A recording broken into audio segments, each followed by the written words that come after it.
Mwiriwe bene data, tubahaye ikaze uyu munsi ku gicaniro cy'umuryango.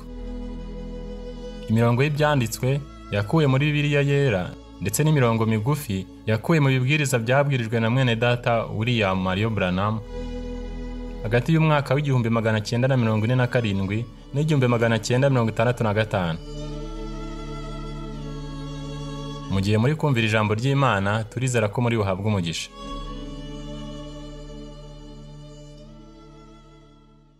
Luka ibice 9 umurongo wa 23 kugera ku wa 25.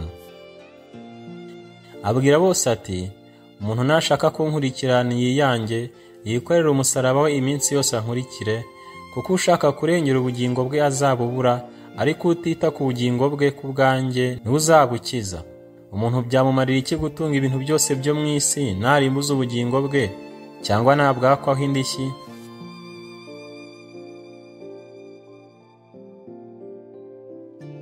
I can remember the times when the old-fashioned people would walk down through the aisles and up and down the roads, crying and talking to their neighbors. That was Christians of that day. Nshobora kwibuka ibihe ubwo abantu ba kera bamanukaga mu tuyira, bakazamuka bakanamanuka imihanda barira, babwira abaturanyi babo. Abo bari abakristo b'icyo gihe, bababwira ibintu by'Uwiteka. Tell them about the things of the Lord. And today we put our name on the church book and go out and stay home and never say a word about it, unconcerned. Just as long as we belong to the church, it's all right. Kandi uyu munsi twandikisha izina mu gitabo cy'itorero, maze tugasohoka tukaguma mu rugo, kandi ntitugire icyo tubivugaho, tutabyitayeho. Neza neza igihe cyose tubarizwa mu itorero ni byiza cyane. I'm sure we're wrong there, people. Check up. For that won't stand in the judgment. No, sir, it won't. Nothing less. He that will follow me, let him deny himself. Take up his cross and die daily. Ndahamya ko dufite ikosa aho ngaho mw'abantu mwe. Mugenzure, kuko ibyo bitazabasha guhagarara mu rubanza. Hoya mugabo, ntibizabasha guhagarara. Nta kintu na kimwe. Uzankurikira ni yiyange, afata umusaraba we maze apfe buri munsi. Stay dead on the cross. That's right. Agony. The way I'll take the way you sing with the Lord's despised few. I think today, what a time that we're living in. Mugumaho ku musaraba mupfuye. Ibyo ni ukuri. Gusamba. Nzafata inzira. Muririmba. Hamwe n'insuzugurwa nkeya z'umwami. Ndatekereza uyu munsi mbega igihe turimo. That evangelism. They put it out in great big bright lights and they try, when you see the evangelists coming to town, you wonder, my meetings has been guilty the same. Iri vuga butumwa barishyira mu mico minini yerurutse ikomeye, kandi iyo ubonye abavuga butumwa baza mu mujyi uribaza, amateraniro yanjye yaciriwe urubanza kimwe. Ibyo ni ukuri. That's right. I wonder who's coming to town sometime, the evangelists or Jesus Christ. Why I went into a place here not long ago where a certain evangelist is supposed to come, and Jesus' name, why they had the picture of the evangelist, the man of the hour. Nibazi yagiye kuza mu mujyi rimwe na rimwe ngo numuvuga butumwa cyangwa ni Yesu Kristo. Hari ahantu nagiye hano nta gihe kirekire gishize, aho umuvuga butumwa umwe yagombaga kuza, kubera ko bari bafashe ifoto umuvuga butumwa umugabo w'igihe. The man's with this and the man with that. Umugabo ari ruhande rw'ibyo kandi umugabo ari kumwe nabyo. Sometimes I think of my ministry and see people coming. I get in a hotel room, say, God, who's the people coming to see me or you? See?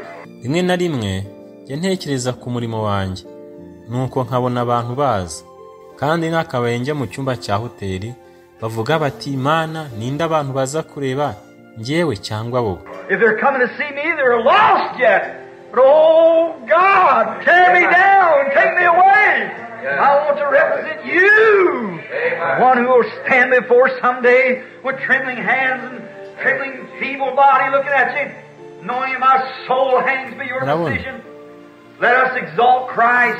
Niba baza kundeba, aho baba bamaze kuzimira, ariko yo Mana, twanyaguza maze unkire kure.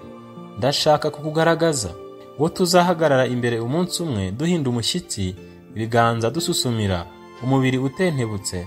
Munyitegereze, nzi ko ubugingo bwanjye bushingiye ku cyemezo cyawe. Reka tuzamure Kristo.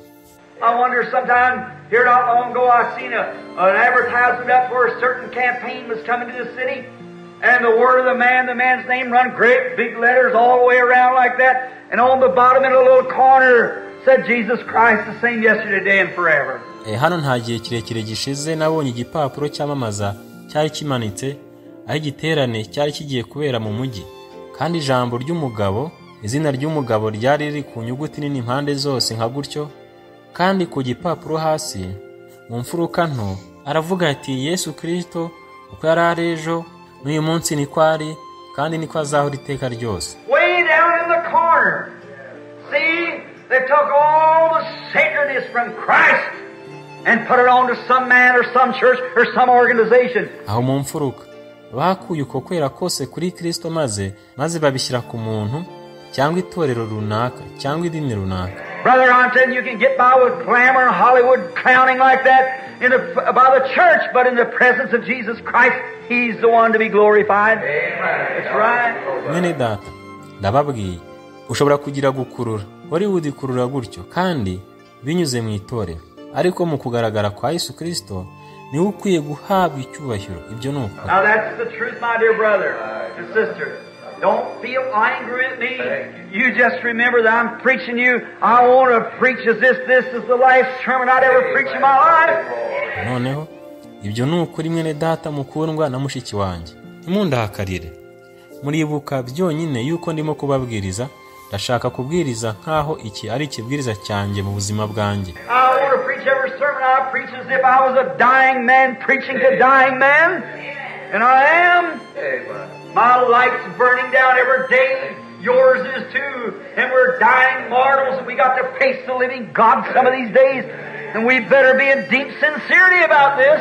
Ndashaka kubwiriza buri kibwiriza nkaho ndi umuntu upfa, kandi niwe ndiwe umucyo wanjye urimo urazima buri munsi, niyanyu iri kuzima, kandi turi abantu bapfa, kandi tugomba kuzahura n'Imana umunsi umwe, kandi twakora neza tubaye turabanyakuri kuri ibi mu buryo bwimbitse.